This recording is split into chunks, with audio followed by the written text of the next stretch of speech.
Welcome back to the channel, everyone. I'm Vulkan, and today I have a very special piece of gameplay for you guys. What you're seeing here is Frigg, the global Frigg that's going to be launching on September 1st.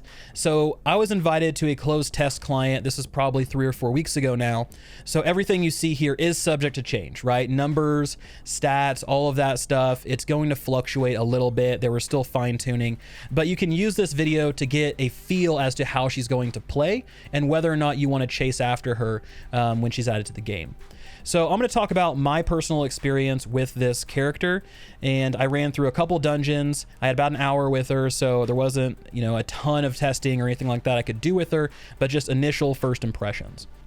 One last thing to mention is that she is not min-maxed, right? This is just kind of a cobbled together Frigg that we're looking at here. So matrices, upgrades, adding stars to her through advancements and cores and all of that stuff. None of that was done. So what you're seeing is a 0-star base Frigg. So please keep that in mind as we go through this. So Frigg is a frost melee DPS, and to me, she plays a lot like Crow. She's very fast, she's very agile, kind of quick hits type of thing. Very sort of cyber samurai-esque, right? Very quick attacks, all that jazz.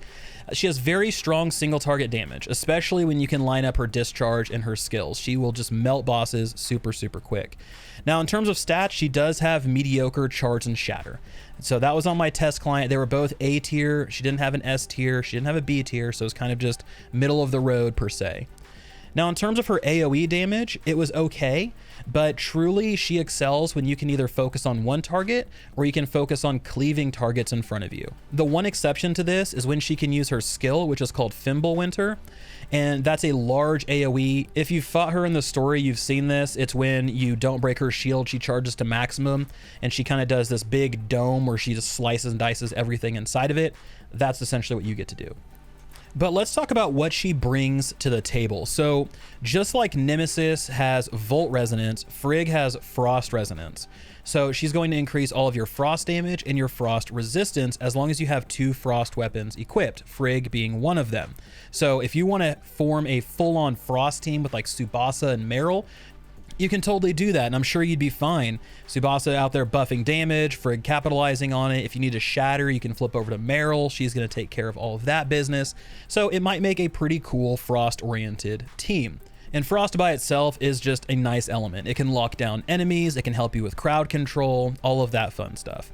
So overall, I like Frigg. I think she's going to be a good addition, especially if you're someone who's looking for a frost melee that kind of operates similar to Crow. I was even looking at chat the other day and people were talking about how cool it would be to have a full frost team. So it seems like their prayers are answered. Now, I'm not sure how she performs in PvP. Maybe she's better there and she's more of a PvP oriented character than she is PvE, because I didn't get to test that out. But anyway, I just wanted to get out there, let you guys see some gameplay of her. That way you can start making your decision as to whether or not this is a character you want to chase after, or if this is a character you want to wait and see on. Now, we do know there's 2 other ones coming. We know at some point Cobalt B and Claudia are also going to be added to the game. So we'll have to wait and see on cadence there. So that wraps this one up, everyone. Thank you so much for watching. If you like Tower of Fantasy content, please consider liking and subscribing. It helps me out more than you could possibly imagine. And as always, this has been Vulkan, and I'll talk to you guys next time.